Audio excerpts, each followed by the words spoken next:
subuh itu ada dalilnya. Kunut subuh itu ada dalilnya. Kunut subuh terus menerus ada dalilnya. Hadisnya dhaif. Dhaif itu artinya apa? Lemah. Lemah itu boleh dipakai atau tidak? Nggak boleh dipakai. Ingat tuh, hadisnya ada dhaif. Kalau dhaif nggak boleh dipakai. Bahkan ada sahabat bertanya, seorang anaknya dari sahabat bertanya, wahai ayahku, engkau pernah sholat di belakang Abu Bakar, di belakang Rasulullah SAW, Abu Bakar, Umar, Uthman, Ali, radhiyallahu anhum. Apakah mereka kunut subuh? Dijawab oleh bapaknya, ai bunayya muhdatsun, wahai anakku, kunut subuh itu muhdats. Apa makna muhdats?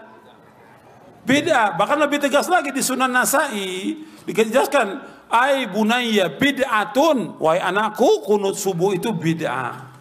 Kalau bid'ah nggak boleh kita ikut. Sekarang kalau kita sholat di belakangnya orang yang kunut subuh, ya kita memperbanyak baca pujian kepada Allah. Bisa kita baca Rabbana lakal hamdu terus, kita ulang-ulang sampai 10 kali nggak ada masalah.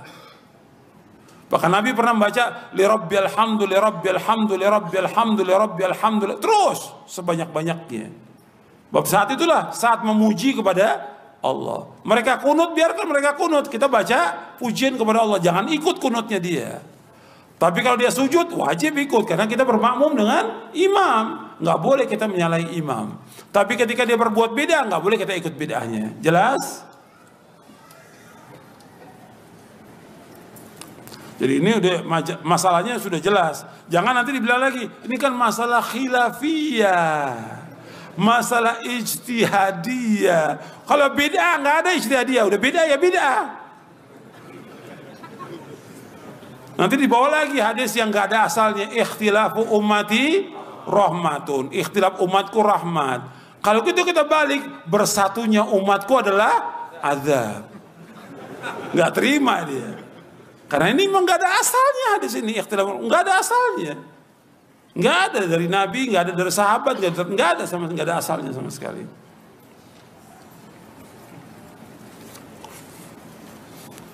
Makanya ketika orang akan menyampaikan masalah ijtihad atau bukan, dia lihat dulu keterangan para ulama, baca hadisnya. Jangan disampaikan kepada umatnya ijtihadiyah, udah jelas itu beda, aku udah bilang ijtihadiyah.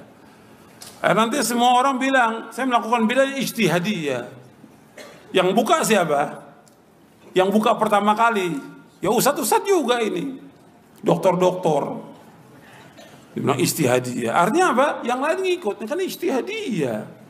Beda ijtihadiyah, semua ijtihadiyah lagi. Dalil ada kok. Fa in tanaza'tum fi syai'in farudduhu ila Allah wa Rasul in kuntum tu'minuna billahi wal yawmil akhir. Dzalika khairun wa ahsanu ta'wila. Dalam surah An-Nisa ayat 59. Jika kalian berselisih tentang sesuatu dalam masalah agama, kembalikan kemana?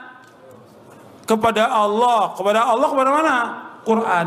Kemudian kepada sunnah. Kembalikan. Lihat. Kalau nggak tahu juga, ya tanya kepada yang lebih berilmu. Fas'alu ahla dzikri in kuntum la ta'lamun. Jadi semua itu harus kembali kepada dalil dan keterangan. Kita belajar agama ini sumbernya dalil Quran dan Sunnah.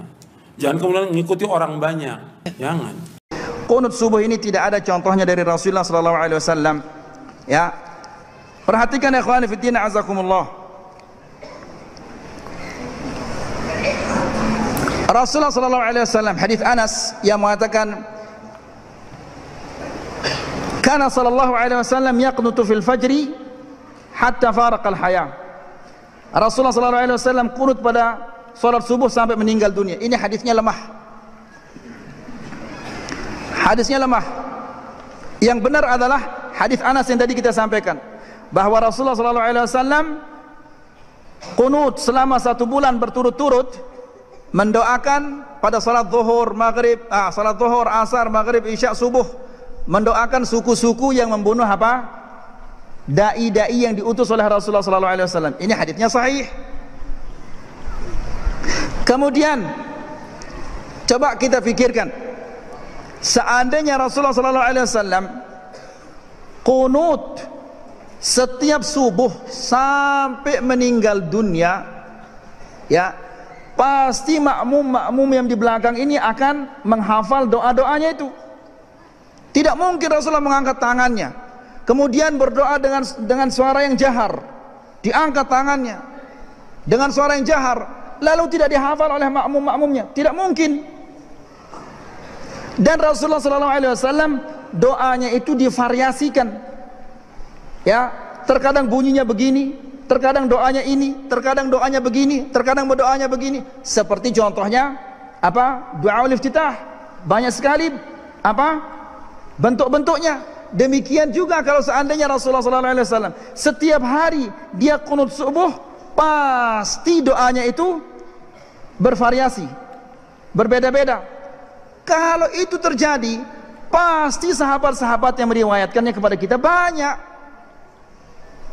Ya, sahabat ini meriwayatkan doanya begini, sahabat ini meriwayatkan doanya begini, sahabat ini meriwayatkan doanya begini. Tapi yang kita lihat, setiap subuh dia baca Allahumma hdina fi man hadait wa afina fi man afait, dan seterusnya. Ini bukan doa qunut subuh, ini adalah doa qunut witir. Ya, yang dibaca setiap subuh itu qunut witir. Antum tanyakan dia, ya, mana doa qunut subuh itu? Kalau Allahumma hdina fi man hadait itu adalah doa qunut witir, wa afina fi man afait, dan seterusnya. Ya, tidak mungkin Rasulullah SAW sampai meninggal dunia. Berapa tahun itu jadinya? Rasulullah SAW umur dakwahnya berapa tahun? Sekitar berapa? 20 berapa? Itu berapa kali salat subuh jadinya itu?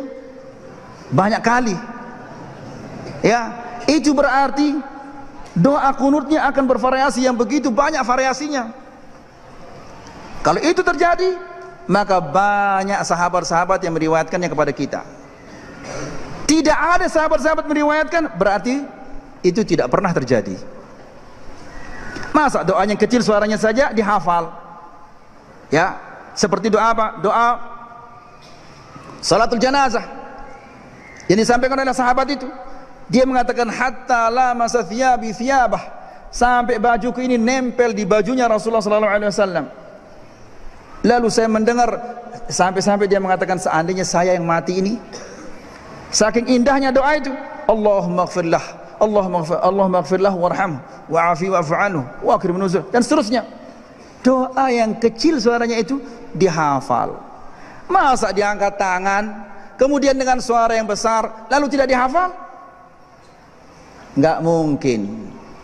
Ini menunjukkan bahwa itu tidak pernah terjadi. Wallahu ta'ala alam. Semoga apa kita sampaikan ini bermanfaat. Kunut, Nabi mengajarkan kunut, ada yang mempraktekkan, ada yang tidak. Beda ambil kesimpulan. Sebagian sahabat tidak kunut, Anas tidak kunut, tapi Ibnu Umar kemudian kunut, dua-duanya sahabat. Turun ke bawahnya, kemudian ada yang praktekkan, ada yang tidak. Imam Abu Hanifah tidak kunut, Imam Malik kunut, kunutnya sir sebelum ruku. Imam Syafi'i kunut, kunutnya jahar ba'da ruku. Imam Abu Hanifah, Imam Ahmad bin Hanbal ngambil tengah-tengah, kunutnya nazilah saja. Nazilah beliau kunut. Tapi satu dengan yang lain tidak ada pernah mengatakan, itu yang kunut bid'ah, itu jangan sholat di belakang dia. Tidak ada. Kenapa orang sekarang imam bukan, ahli fikih bukan, makmum kadang-kadang? Ya? Kenapa jadi pada rame? Dan yang paling berbahaya itu yang repot saya. Yang paling aneh itu ada kalimat-kalimat begini. Ustadz, bagaimana kami sholat di belakang ahli bid'ah? Yang kunut. Bagaimana status kami? Kunut atau tidak? Ini aneh, bid'ah itu kan sesat. Tapi fatwanya keluar. Ya kalau dia kunut, jangan kunut, antum diam saja. Anda diam saja. Mengambil makna kunut itu bid'ah. Kalau bid'ah sudah jelas sesat. Kullu bid'atin dhalalah. Berarti Anda bermakmum di belakang orang sesat.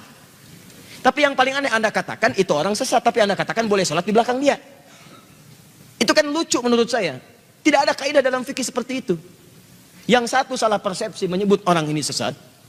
Yang kedua boleh sholat di belakang orang sesat, tapi saat sesatnya jangan diikutin. Itu kan aneh itu.